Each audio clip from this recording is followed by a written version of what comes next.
Hello and welcome to Movie Mayhem. I'm gonna try something a little different here so I can keep doing these videos when I don't have much time. I just finished watching X-Men Age of Apocalypse, or Apocalypse as it's now called.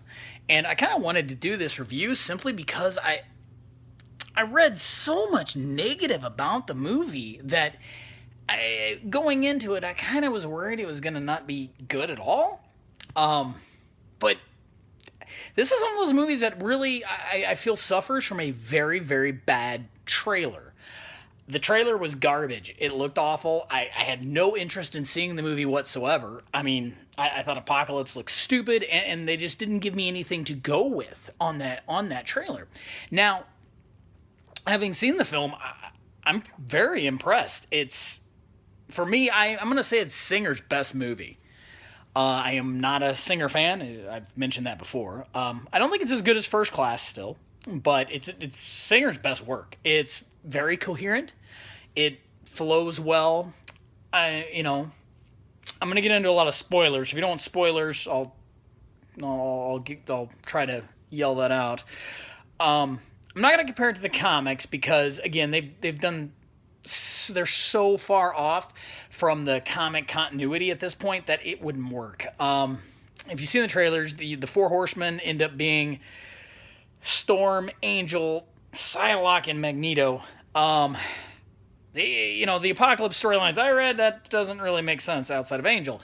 But so let's go into some criticisms of the movie first. I would say it's one of those movies I feel like needed to be longer. There really could have been more. I didn't know anything about most of the characters. Now, it worked in the context of this. You didn't need to know.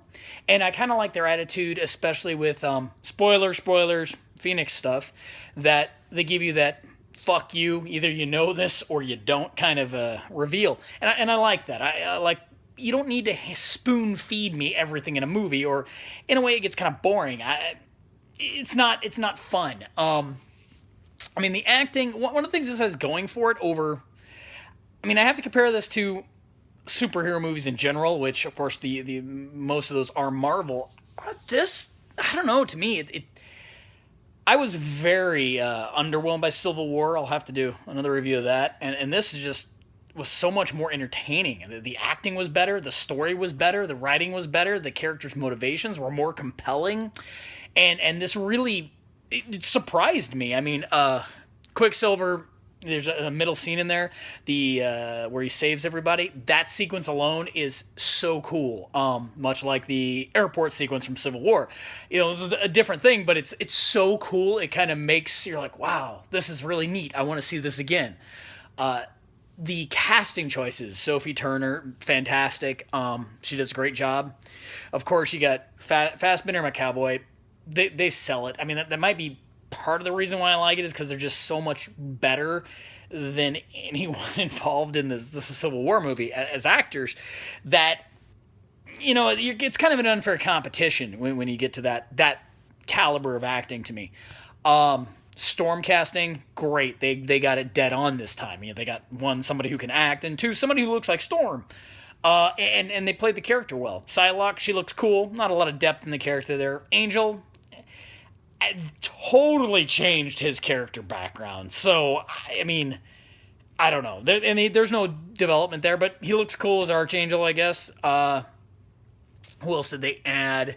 There's a couple of little drops. Of course, Wolverine makes a cameo as Weapon X. Very nice reveal. Again, should have been rated R. One of these days, I think we should just do away with the rating system entirely and have just whatever. I don't understand it. If you can't watch a movie and figure out if your kids can watch it, too bad. I don't need anybody else telling me how. And the interaction with the characters works very well. I will say, Mystique's character, I always liked Mystique in the comics. Never liked her in the movies. I don't understand what they turned her into. Now she's like a ninja. Even the old ones, they just made her way too punchy kicky. I liked her better as just kind of an assassin where she just shoots somebody in the back to get the job done. I like that character. I feel what they've done now with her is make her into some kind of, I don't know, boring character. She's just not very interesting to me. it doesn't help that Jennifer Lawrence playing her. I'm sorry, I think Jennifer Lawrence is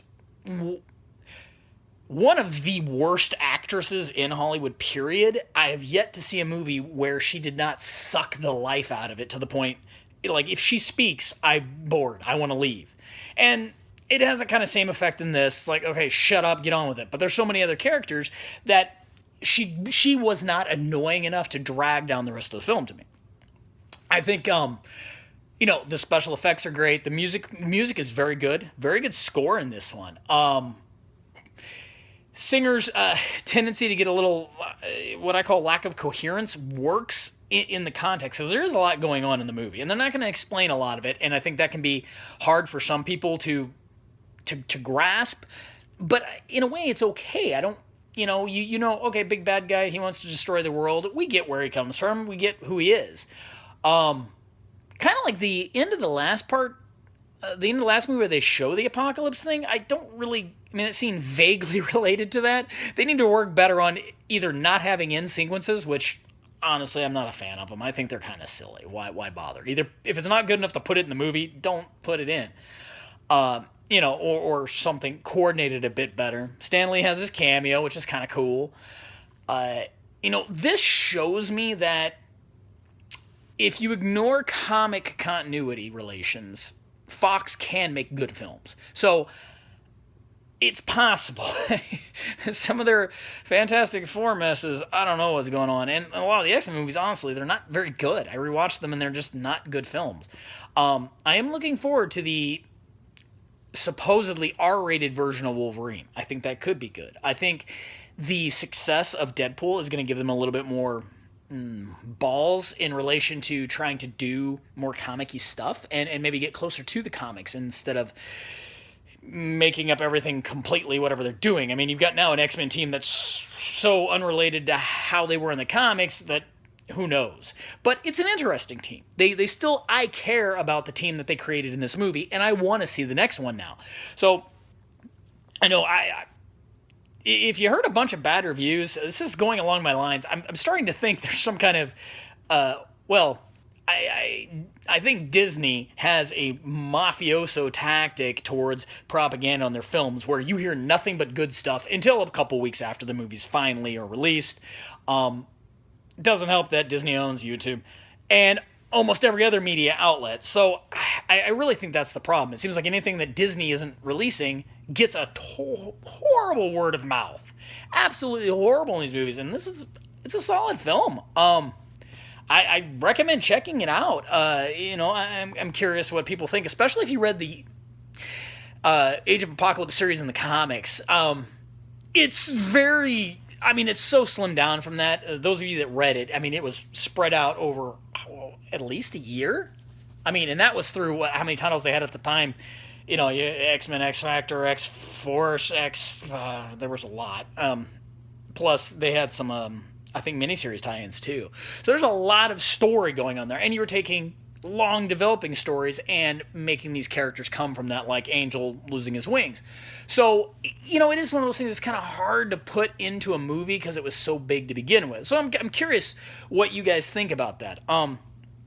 So I wanted to just give some quick thoughts right after I saw a movie, and doing it in this format lets me do that, so I can instantly upload them, and also it'll enable me to do more of these. So let me know if you guys like this type of a quick review, and we'll see you here next time on Movie Mayhem.